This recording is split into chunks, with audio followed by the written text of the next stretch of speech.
Hey guys, what's going on? Steven back again. So we have a brand new video from the Templin Institute, and it's called Imperial Fists. It's good to see them making videos once again. More Warhammer videos, please. Just saying. So anyways, let's take a look.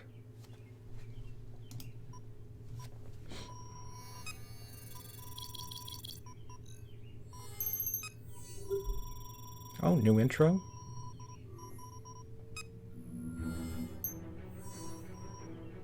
Imperial Fists.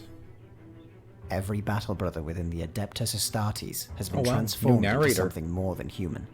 Implanted with an ancient gene seed, they become stronger, faster, beyond the touch of plague or any natural disease. They can suffer wounds that might shred a normal man to pieces, only to rise and fight once more. Damn right. Clad in ancient power armor That's and the power wielding of the the most gene seed. effective weapons known to man, there are few beings in the galaxy who can endure the wrath of but a single space marine. It was inevitable then, that when entire armies were mobilized from such warriors, they became the most impressive and renowned forces in the galaxy. Of the 20 original Space Marine legions raised by the Emperor of Mankind, all have become famous or infamous in their own right. Although exemplary in every form of warfare, each became devoted to a specific craft or style of battle. It was for this Makes reason sense. that when nearly half the Space that's Marine what makes them legions all turned unique and traitor stuff and like the that. Imperium of Man You know, was instead of split them being asunder, all the same. there was but a single, obvious choice for which must defend the capital of the Emperor's greatest work. When the traitors who served the ruinous powers descended upon the walls of the Imperial Palace, they found the bulwarks, bastions, and trenches guarded by the finest of mankind's defenders, the Imperial Fists. Oh wow, so they Every defend the Space Marine capital? legion was shaped not Well, only I'm sure from they're the not will the and only intellect ones. of I'm the sure there's Emperor, but the other character chapters of their and stuff like that to respective defend, Primarch. but still, Genetically one engineered hell of an honor. transhuman sons of the Emperor, the Primarchs were intended to lead a great reconquest of man's lost dominions both on Earth and across the galaxy. Each was instead scattered across the warp by the machinations of the ruinous powers before they reached maturity, a desperate attempt by the gods of chaos to subvert the Emperor's plans. While the Primarchs themselves were lost to him, the Emperor There he preserved is. genetic templates, The and from Emperor. these he created the first Space Marines. While mere shadows of their Primarchs, they were still magnificent warriors, more than capable of subduing the tyrants who had drowned terror in madness and petty ambition. It was from the gene seed of the Primarch who had become known as Rogel Dawn that the 7th Legion was created. While many of the other legions recruited only from a particular source or territory, the 7th was raised from the whole of Terra. Only those with the greatest capacity for endurance in both mind and body survived awesome their picture. transformation, for the process used to activate their Primarch's gene seed was particularly excruciating. Campaigns against the cities of the Crystal Ooh. Sea, the witchery of the Windcaller clans, and What the countless hell other is that thing? techno-barbarian tribes imparted on the 7th Legion a I do particular like the method of claws, warfare. though. To the 7th, mere victory was not enough. Armies could be defeated, strongholds torn down, beliefs broken, but still a conquered territory might one day revolt against the Emperor. To truly conquer, that which was taken must be held in perpetuity. In the wake of the 7th Legion's advance, first on Earth and later across a multitude of worlds, there arose mighty fortresses and new dominions. The 7th Legion's Space Marines were equal parts warrior, engineer, and Castellian. Damn, They brought that not was only victory, really but cool. newly ordered realms within which the Emperor's dream of a united humanity could flourish. These early conquests where's were that place described by supposed to be? onlookers as if the hand of the Emperor had descended and gripped with an unbreakable fist.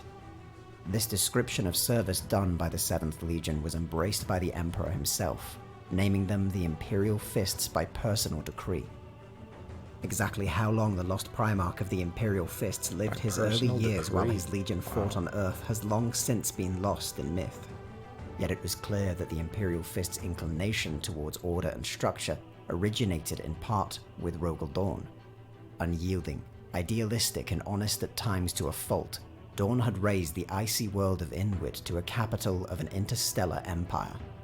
When the Emperor's great crusade to reconquer the galaxy first reached Dawn's adoptive home, the Primarch reunited with his father at the helm of an enormous starship known as the Phalanx. Immediately recognizing his father, Rogel Dawn knelt in fealty, bestowing to the Emperor not only his loyalty, but vassalage of the star-spanning society he had established. In turn, the Primarch was gifted the Legion created with his own genetic material, and the Phalanx transformed into the mobile fortress monastery of the 7th Space Marine Legion. Oh wow. Within the Great Crusade, the Imperial Fists achieved innumerable triumphs. Rogel Dawn, in particular, was said to possess the finest military mind of any of his brother Primarchs.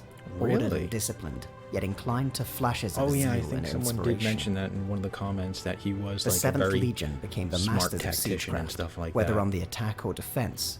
Even the War Master Horus, first and most favored among the Emperor's sons, remarked that if he were to besiege a fortress designed by Dawn and held by the 7th Legion, the battle would become a never-ending stalemate. Really? When Horus turned against the Emperor and embraced the temptations of the gods of chaos, the Imperial Fists were already on their way to Terra. The Legion had been named the Emperor's personal guard, and Dawn was in the midst of completing the Imperial Palace. His designs would be put to the ultimate test as the traitor legions descended upon the solar system, intent on destroying the Emperor and the Imperium along with it. The Imperial Fists conducted a masterful defense against impossible odds, making the traitors pay for every inch taken from the outer perimeter of the Pluto defense sphere to the forges of Mars, and eventually to the holy ground of Terra itself. Together with their loyalist brothers in the Blood Angels and White Scar legions, the Imperial Fists put up a fanatical defense within the palace. But with the collapse of the capital's still unfinished defenses seemingly inevitable, Dawn and several companies of his finest warriors joined the Emperor in a counterattack on Horus' flagship, the Vengeful Spirit. The final confrontation between the Emperor and his fallen son echoed and into of course, eternity the most iconic and sent picture, shockwaves across the one war. of them. It fell to Dawn to discover the body of his fallen Emperor and the corpse of his brother Primarch, Sanguinius. With Horus dead, the traitors scattered, and the Emperor's shattered body entombed within the Golden Throne, Rogel Dawn sought vengeance across all the fallen worlds of the galaxy. The Imperial Fists hunted down the remnants of the traitor legions, part of a merciless campaign known as the Great Scouring. Seeking to atone for their failure to protect the Emperor, the Legion besieged a chaos stronghold known as the Iron Cage. This was a hateful construct of endless fortresses and trenches defended by the Iron Warriors, a traitor legion that had always claimed to be the 7th's equal in the art of siegecraft. Only through the intervention of the Ultramarines were the Imperial Fists spared a war of attrition that would have ruined them. When he returned to Terra, Dawn was furious to discover that his legion was to be split into smaller formations, part of a new Imperial Reformation known as the Codex Astartes. With the specter of another great rebellion looming over the shattered Imperium, many thought the Space Marine legions too powerful. They were to be broken down into chapters of no more than 1,000 warriors, a move supported by many of the surviving loyal Primarchs. Oh, that Dawn sucks. was initially not among them, only relenting when he realized his self-imposed quest for vengeance just imagine had coming blinded back him and to hey, wisdom. guess what? From the Imperial Splitting the Fists, guys up. the 7th Space Marine Legion, there arose the Black Templars, Iron Knights, Crimson Fists, Hammers of Dawn, and dozens of other successor chapters.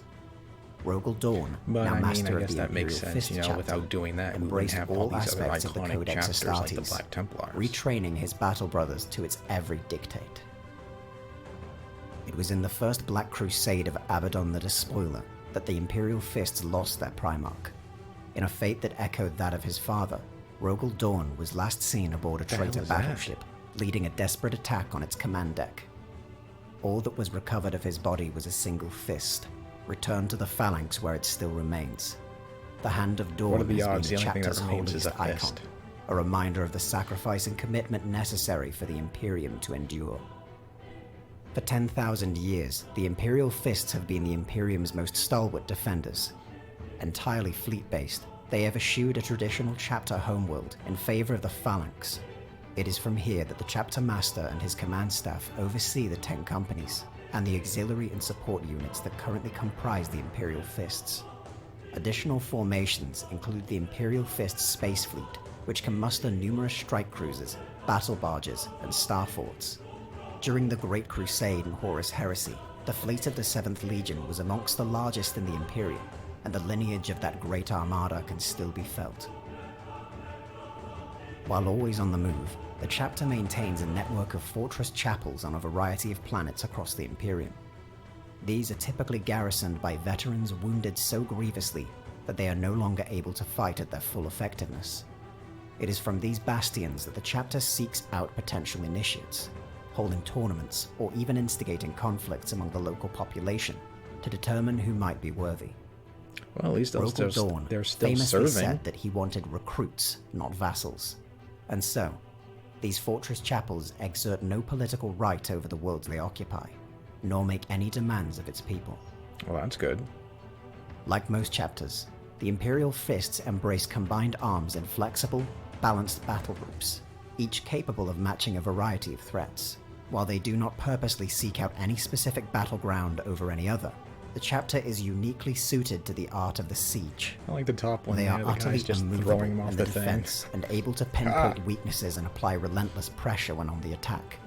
This single-mindedness has on many occasions, however, led to far greater casualties, with the Imperial Fist suffering losses other chapters would never accept. Now that's This one has hell of a sustained the picture. chapter's legendary reputation, but in multiple instances has nearly driven the chapter to extinction, most notably during the War of the Beast. In many ways, the entire chapter is there still we driven go. by the memory of their defense of the Imperial Palace during the Imperial Siege of Fists Terror. in all their glory. Their martial culture is defined by the epic struggle between order and disorder, embracing ritual and ceremony. Even in battle, they are driven and focused, dedicated to fastidiousness and a meticulous I attention really to like detail. these pictures. This has materialized in the chapter's near obsession with scrimshoring, the carving of intricate details and patterns into bone. The Hand of Dawn itself has been scrimshored, with the heraldry of every subsequent chapter master, and many brothers wear the scrimshored bones of fallen comrades. They are also uniquely devoted to the Pain Glove, a steel framework that leaves its wearer in complete agony. New recruits might be forced to wear the Pain Glove as a punishment, while veterans employ it as a form of meditation. Through these activities, the Imperial Fists have honed their unequaled spiritual and mental endurance. The Pain Glove. Such qualities are needed in the defenders of the Imperium now more than ever before. With the fall of Cadia, an incursion by demonic forces on the Fall of soil of Cadia. Holy Terror itself and the galaxy torn asunder, Cadia will never be there forgotten. is little doubt that mankind has entered the time of ending. It is a moment that Rogel Dawn must have known might come, for even as the ashes of the Horus Heresy still fell across the galaxy, he laid down the foundations for a secret order. In the event that the very existence of the Imperium of Man was threatened, if Holy Terror were attacked or even occupied, then the Codex Astartes was to be cast aside. By the command of their long-vanished Primarch, the successor chapters of the Imperial Fists would reunite, and the 7th Legion reformed. Really? In doing so, they would bring the might of an entire Space Marine Legion unseen for millennia against any who might imperil mankind's dominance over the galaxy. The Last Interesting. Wall, as this command is known, has only been activated once before, and the Whoa. time may finally be right for the order to be given once again. Wow. Ah, that's it? The Templin Institute investigates the nations, factions, and Wow. That's, Wow, so much stuff I didn't know about the Imperial Fists. You know, I didn't know they were, like, the defenders of the capital and stuff like... Oh, come on. Really? Oh, there we go. Yeah, I didn't know they were the defenders, or I'm assuming at least one of the chapters. You know, I'm assuming, going by this picture here, multiple units and stuff like that defending the capital. I don't think it's just, you know, just the Imperial Fists and stuff like that, you know.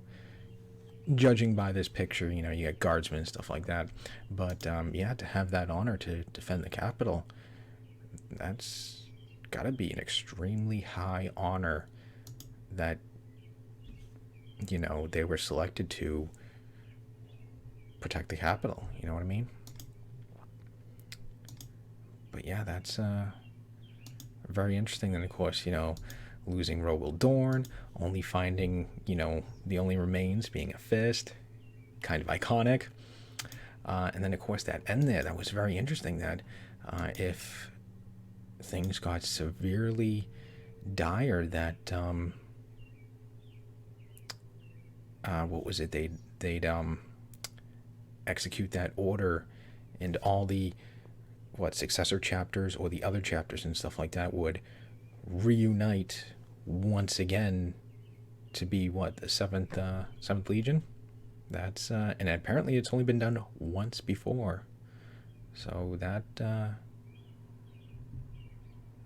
pretty intense order there. If it ever came down to it, they execute that order, then all of a sudden all those other successor chapters and stuff like that just came right back together again. That's pretty cool. I mean, that does suck in a way, when what was it when they were saying early on, when Rogel Dorn came back to Terra, or the capital, and then they're like, hey, guess what, we're splitting you guys up. I mean, that's gonna totally suck. Here you are with your chapter and stuff like that, then all of a sudden, all right, we're splitting you guys up. I mean, that's gotta suck, but in a way, now we have all these other chapters that we wouldn't have before. Without the Imperial Fist, we wouldn't have had what did they say, the Black Templars.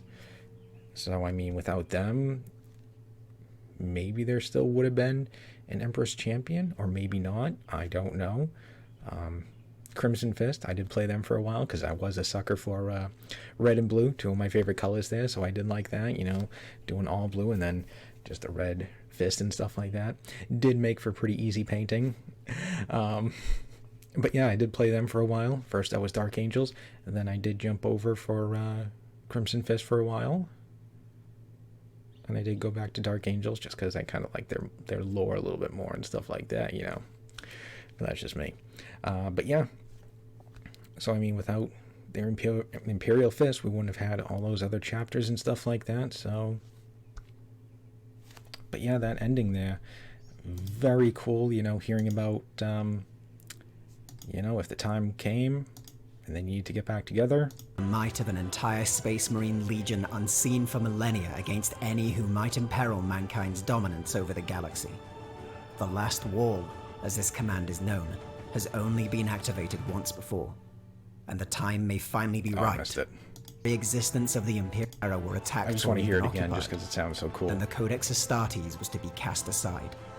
The Imperium of Man was threatened. If Holy Terror were attacked or even occupied, then the Codex Astartes was to be cast aside. By the command of their long-vanished Primarch, the successor chapters of the Imperial Fists would reunite, and the 7th Legion reformed. That's really cool. All those chapters just coming right back together and reforming the 7th Legion. Damn, it's like, you know what? We're all back together. Like the band's back together. That's really cool. But yeah, there we go. I don't want to ramble on too long here. That is one hell of a video. So much information, so much stuff I didn't know about, the Imperial Fist and stuff like that. I do know a little bit. I did know only the Crimson Fist was like a successor chapter from them. I didn't know the Black Templars were either. So, yeah, that was something new. I just knew Crimson Fists was. I didn't know they also defended the capital and stuff like that. Yeah, so much I didn't know. So that is awesome. I look forward to their next video. Granted, I still have a few more videos of their previous videos I still got to get to, so hopefully I'll get to those soon, but keep it up. There's a few I really want to hear. I want to hear more about, or I would like to hear about, like either the Blood Angels or, one of their successor chapters, like, I don't know, what is it, Blood Drinkers or something like that. Commander Dante, I'd really like to know more about him. I've only seen his model, and his model looks badass. What is he, wields like an axe, and he's all like golden and stuff like that. He's got like this really cool helmet and stuff like that. I'd really like to learn more about him. So I hope they do eventually a video on the Blood Angels or, one of their other chapters. That's what I'd really like. But I guess we'll have to wait and see. It is good to see them doing videos once again. So, hopefully this keeps up. Alright, so anyways, hope you guys enjoyed the video. If you did, hit that thumbs up button. That'd be awesome. Remember, feel free to subscribe to my channel. Follow me on social media. Links are in the description box below. And of course, leave me all your thoughts and comments. Let me know what you guys think about the Imperial Fists. And did you learn anything, or did you already know all this information before? Let me know. And other than that, just stick around. I still got a few more videos left to do. I think there's like 3 or 4 of the old ones I still need to get to. So yeah, stick around. More videos are on the way, and I'll see you guys next time.